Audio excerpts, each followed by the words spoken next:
నమస్తే, నేను Lakshmi, legal advisor. Sale డీడ్లో ఉండే ముఖ్యమైన అంశాలు ఏంటి?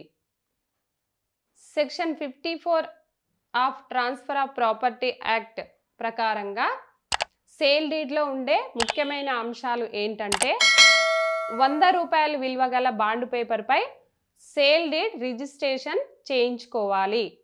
అమ్మకందారుడు ఎవరైతే ఆస్తిని అమ్ముతున్నారో అతను ఆ ఆస్తిపై చెల్లించే పన్ను మొత్తం చెల్లించాలి. పూర్తి యాజమాన్యపు హక్కులు తనకే ఉన్నాయని, ఎలాంటి తాకట్టు పెట్టలేదని, నాకు నా పిల్లలకు భవిష్యత్తులో ఆ ఆస్తిపై ఎలాంటి హక్కులు లేవని, ఎవరికి జీపీఏ కానీ వీలునామా కానీ రాయలేదని, ఇది ప్రభుత్వ భూమి కాదని, ఇలాంటి అంశాలను సేల్ డీడ్లో రాయాల్సి ఉంటుంది. ప్రామిసరీ నోట్ రాసిన వ్యక్తి మరణిస్తే అప్పు ఎలా వసూలు చేసుకోవాలి? అప్పు చేసిన వ్యక్తి తిరిగి అప్పు చెల్లించకుండానే మరణిస్తే అప్పు తీసుకున్న వ్యక్తి యొక్క వారసుల నుంచి బాకీ వసూలు చేయవచ్చని చట్టం చెప్తుంది. అప్పు తీసుకున్నటువంటి వ్యక్తి యొక్క వారసులను కేసులో పార్టీలుగా చేర్చి ఆ వ్యక్తి తీసుకున్నటువంటి అప్పులను వసూలు చేసుకునే హక్కు ఉంటుంది. ప్రామిసరీ నోట్లో కొట్టివేతలు, దిద్దడాలు ఉంటే అలాంటి ప్రామిసరీ నోట్ చెల్లుతుందా?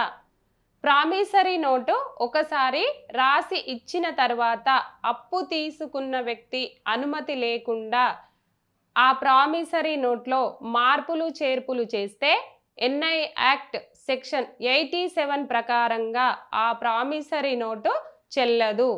ప్రామిసరీ నోట్లో రాసిన పేర్లు, తేదీ, సంతకాలు, వడ్డీ రేట్ లాంటి అంశాలు సవరిస్తే, అంటే మార్పులు చేర్పులు చేస్తే ఆ ప్రామిసరీ నోటు చెల్లకుండా పోతుంది.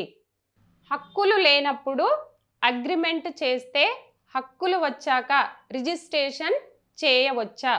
Transfer of property act 1882 section 43 ప్రకారంగా ఒక వ్యక్తికి హక్కులు లేకున్నా మరొక వ్యక్తితో ఆస్తి అమ్ముతున్నానని ఒప్పందం చేసుకున్నాడు.